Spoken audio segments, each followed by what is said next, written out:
Hi guys, my name is Annabelle from Horizon Cosplay, and today we are featuring a very exciting collaboration, which is the Whimsical Witches. Basically, the story behind this is me and a couple other costumers wanted to create themed witch costumes for Halloween, and I've decided to go with a Whisky Witch. This is because I utterly love whiskey, particularly the Scottish kind, which I decided to pick up a lot of last time I was in Edinburgh, and so I decided that I needed a dress to drink this in. Now, with this project, I am going to be hitting two birds with one stone by also finishing off a dress that I actually started when I was probably about 15, still doing my textiles GCSE, that I kind of sewed together but never actually finished, and now I'm very grateful for that because now I can make it even better than it was before. So I suppose that's enough talking about what I'm going to do, and we should actually get on with the project. The first thing on the list was to iron the dress I made years ago. Now, though this dress is, well, a dress, none of the seams are actually finished, so that's going to be the first job to do. Next, I got the curtains and started the unpicking process so that they became blocks of fabric I could actually easily use. Once that was all done, I cut out a long length of fabric as a binding before setting up my sewing machine. Now, this dress is pretty raw and unfinished. It doesn't fit well either, and the edges are all fraying to hell and back, and even inside the dress it's just starting to fall apart, if I'm honest. So the first change I want to make is my favourite thing ever: overlocking everything. Well, that is everything on the dress overlocked other than the neckline, end of the sleeves and the hem, and for those we have this, which still has like a bunch of loose thread from where I picked it out the side of the curtain on, so we're going to clean that up, pin this on, and then give it a stitch. We are going to do this today, I promise.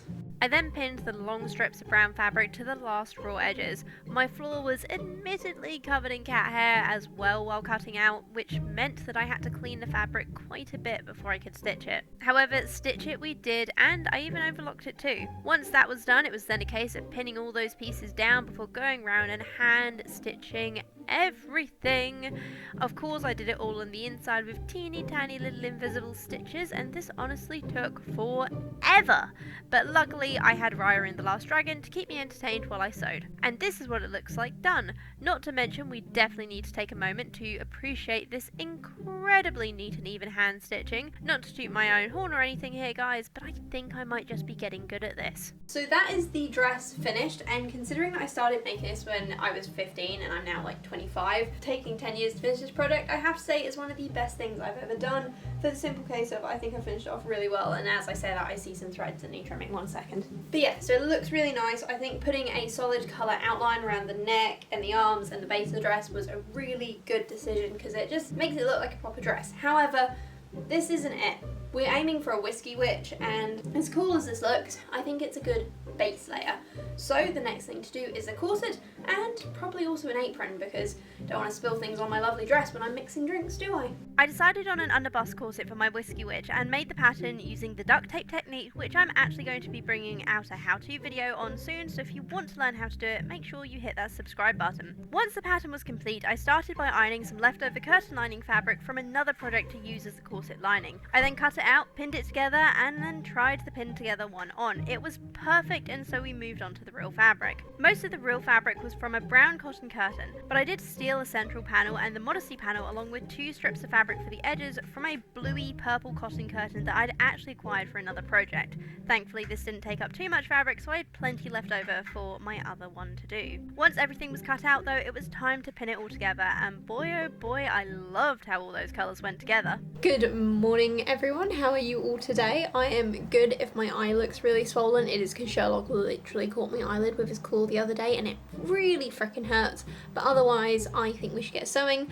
I am not gonna lie, it is a pyjama day for me. I'm currently in COVID quarantine, if I haven't mentioned that already, waiting on test results because possibly going to be positive, which is always fun. So I'm going to try and get this done before then, before we end up out of lockdown or out of quarantine. So yeah, I suppose we better get on with it. And by the way, if you like this corset, the PDF pattern is available to download from both my Ko-Fi and my Etsy shop. The link will be in the description down below if you'd like to check it out. And right now, by the way, over on my Etsy shop, we're actually having a sale on all digital patterns just to celebrate Halloween. So I'd highly recommend you go and have a look. Now, I couldn't find any bias tape, so I left the waist tape out of this pattern and decided to sew the boning channels so that they would be visible from the outside. These channels were to go either side of the main seam, so I pinned down both sides sides and got stitching. I also added some decorative stitching down the centre front as I didn't really feel like putting any boning there, though if you make this yourself you totally can. Once those channels were all sewn, I pinned and stitched the top of the corset with a binding strip before cutting the boning to length and inserting it into the channels. All that was left after I pinned the bottom edges was to sew it all together. After that I pinned the binding down to the bottom edge of the corset to cover those raw edges, and then came the tricky part,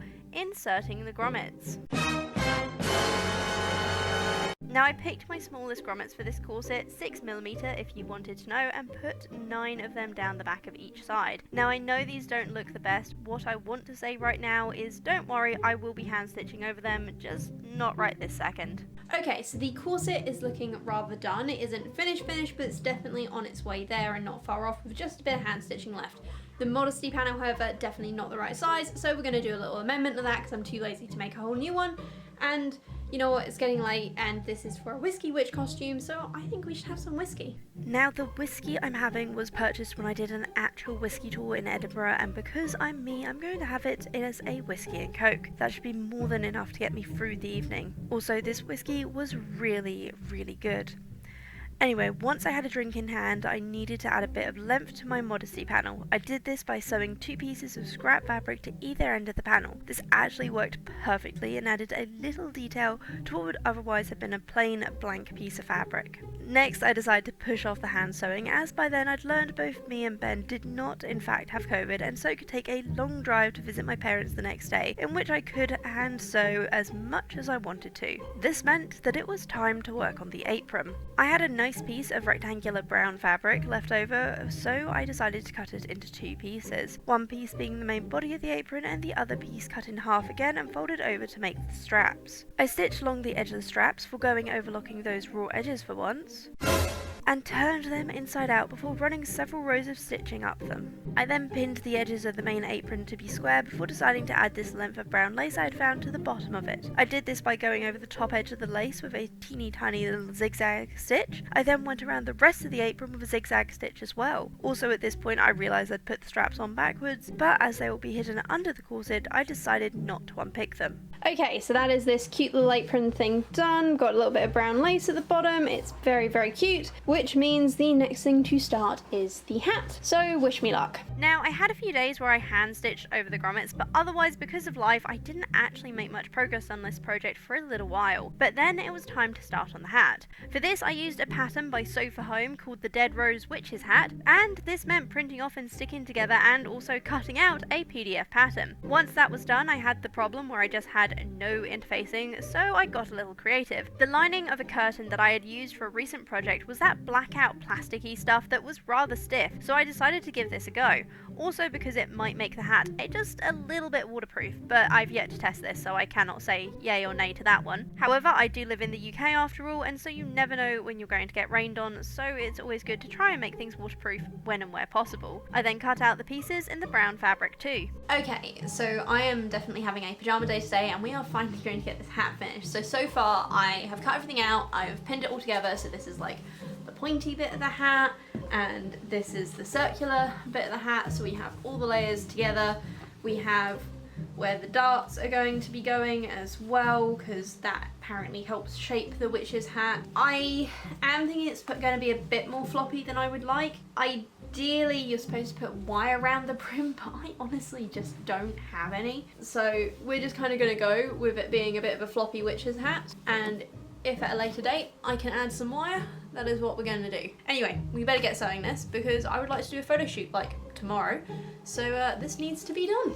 I gave the darts and the edges of the hat point a quick sew before pinning on some of the brown lace scraps to the hat brim. I had 2 scraps, which was enough to do 2 diagonal lines at the front and the back, mostly hiding the darts. These got small little zigzag stitches across the top to attach them in place. I then pinned on the binding for the hat edges, trimming off any excess lace that was sticking out of the side before stitching it on. I also overlocked the inside of the point while I was at it.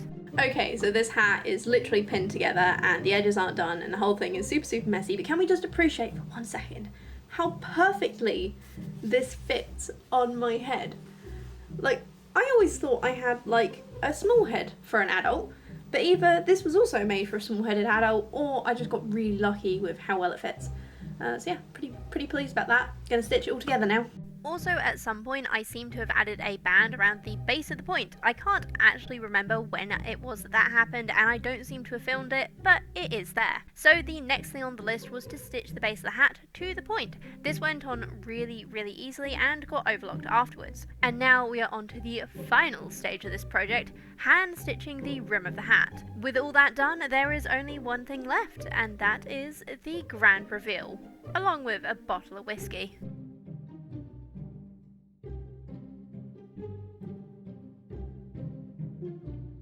Now, I won't lie, this little photo shoot of mine actually only lasted about 10 minutes because we were racing the rain, and being the pansy I am, I didn't want to get wet. Looking at this outfit now, I honestly love the dress, corset and apron combo. However, the hat, I mean, the brim needs to be bigger and the point needs to be smaller, and overall it's not bad, and I will 110% be wearing this for our Halloween archery session we have planned, but I feel the outfit is a bit better without it. And talking of the outfit, just look at it! The corset fits me perfectly, of course, the apron gives it a nice little domestic touch, and the dress, I just adore it. The colours match perfectly and they seem to suit me very well. It gives off the perfect autumn vibes I was looking for and is comfy enough to go drinking in any day. I'm not sure if I could get away with this as a cottagecore look or maybe a fantasy bound, but I will now endeavour to wear this as much as humanly possible because I just love how it looks on me, and honestly is also super comfy, which is also a very important thing about anything that you make. Though I will definitely be needing a few more layers should I want to wear this in winter.